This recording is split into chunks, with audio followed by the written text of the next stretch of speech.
Before the sun rises over the southern hills of Iberia, the land is already awake, not with sound, but with tension.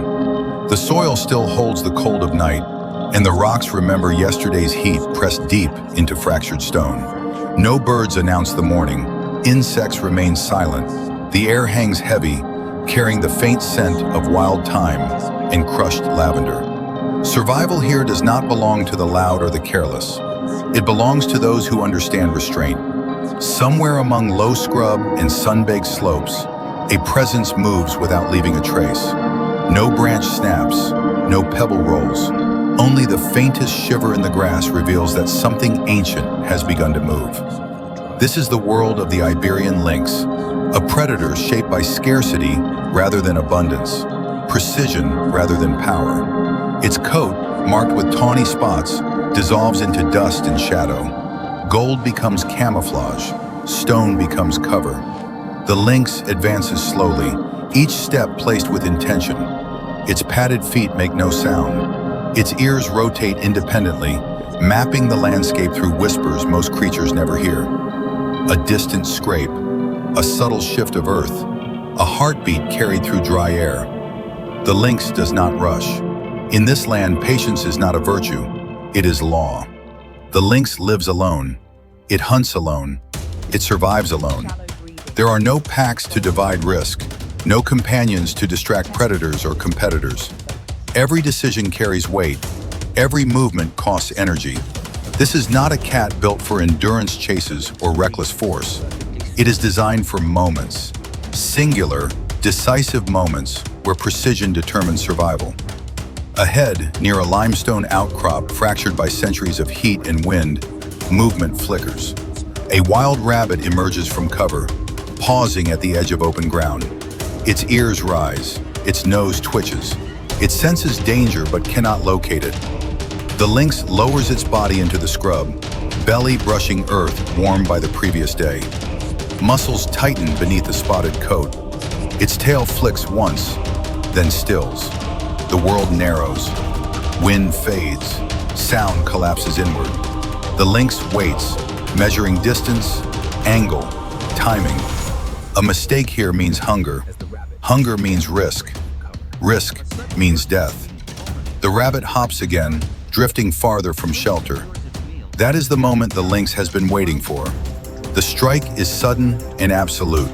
Hind legs drive the body forward in a fluid arc. Claws extend mid-air. There is no warning, no roar. Dust lifts briefly, then settles. The hunt ends almost as soon as it begins. The lynx secures its prey with a precise bite, conserving strength even in victory. It drags the rabbit back toward cover and vanishes into the land that shaped it. This is survival as it has always been here. Brief, exact, unforgiving. For thousands of years, the Iberian Peninsula offered everything required for this way of life. Dense scrublands provided concealment. Broken terrain favored ambush. Rabbits were abundant. The lynx did not dominate this landscape. It belonged to it, moving within ancient rhythms of heat, drought, scarcity, and renewal. Knowledge passed not through teaching, but through instinct sharpened by failure and repetition. Then the land began to change faster than instinct could adapt. Forests were cleared, fields replaced scrub, roads cut through hunting grounds like open wounds. Fences rose where open corridors once allowed movement. Hills became fragmented, stitched together with danger. Slowly, almost unnoticed at first, the rabbit began to disappear. Disease swept through rabbit populations in devastating waves. Myxomatosis came first, hollowing the countryside with empty burrows. Viral hemorrhagic disease followed, striking faster and killing deeper. Hillsides, once alive with motion, fell silent. For a predator so specialized, the loss was catastrophic. Hunger pressed closer each season. Territory shrank, not by choice, but by necessity. Females raised fewer cubs. Males wandered farther, crossing roads they could not understand. Night still arrived on schedule. Heat still drained from stone. But something essential was slipping away. By the early years of the 21st century, the unthinkable had nearly occurred. The lynx stood at the edge of extinction, its future measured not in generations, but in seasons. The shadow that once moved freely across Iberia was thinning, retreating into isolated pockets of land barely capable of sustaining it. And still, the hills waited. Fewer than 100 Iberian lynxes remained in the wild. Entire populations vanished without ceremony, leaving behind hills that still looked unchanged, but felt hollow to those who knew how to read them.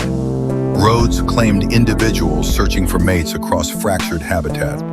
Isolation completed what hunger had begun. Genetic diversity collapsed quietly, generation after generation thinning before anyone fully grasped what was being lost. The disappearance was not dramatic, it was incremental, almost invisible, unfolding beyond the notice of most of the world. And yet, the lynx did not vanish. What followed was not a miracle, but something far more difficult to sustain: commitment. Conservationists began to rebuild what had been broken, not by reshaping the animal, but by reshaping the land around it. They studied the hills as carefully as the lynx once had. Habitat corridors were identified, protected, and slowly reconnected. Scrublands were restored where fields had pushed too far. The goal was never abundance, it was balance. Rabbits were reintroduced and monitored with precision. Their health mattered as much as their numbers. Without them, nothing else could follow. Breeding programs were established with restraint rather than control. Cubs were raised with minimal human contact, trained to hunt live prey, taught to fear open ground, taught to rely on instinct rather than comfort. These were not animals meant for display. They were being prepared for a life that offered no forgiveness. Progress was slow. Years passed before the first reintroduced lynx stepped onto open land and chose not to turn back. Some failed, some vanished without trace. Others adapted, quietly claiming territory and slipping back into rhythms older than roads. Each success remained fragile, easily undone by chance, drought, or a single misjudged crossing. Still, slowly, cautiously, the land began to remember them. As seasons shifted, the lynx adapted as it always had.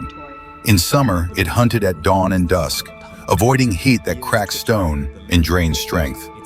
In autumn, it followed scent trails through thickening scrub, fur dissolving into rust and shadow. Winter sharpened every sense. Cold air carried sound farther.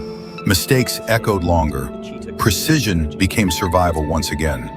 The lynx never announced its presence. It left no obvious sign. Its return was known only through absence.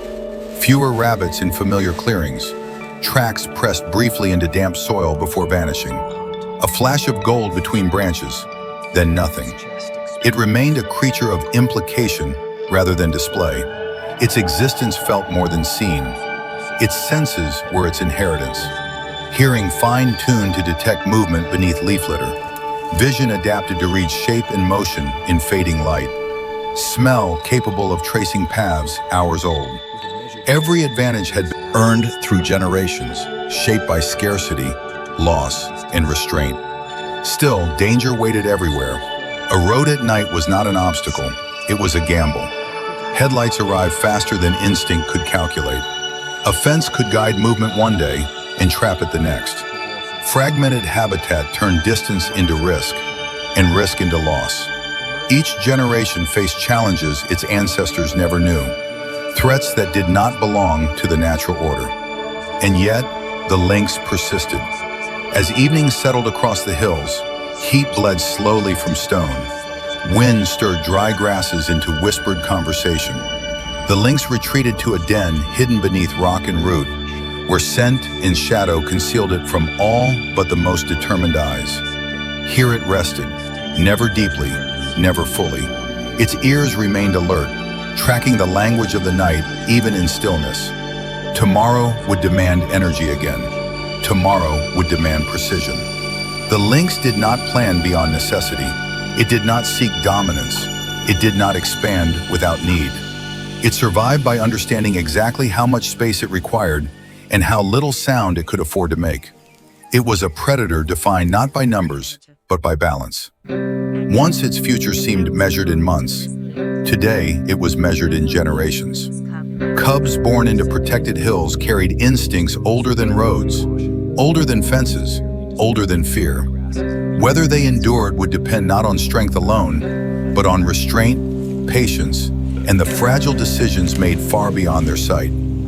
In the quiet hills of Iberia, where thyme and lavender still scented the wind, a shadow moved along the edge of light. Not conquered, not erased, still present, the land no longer took its silence for granted. Neither should we.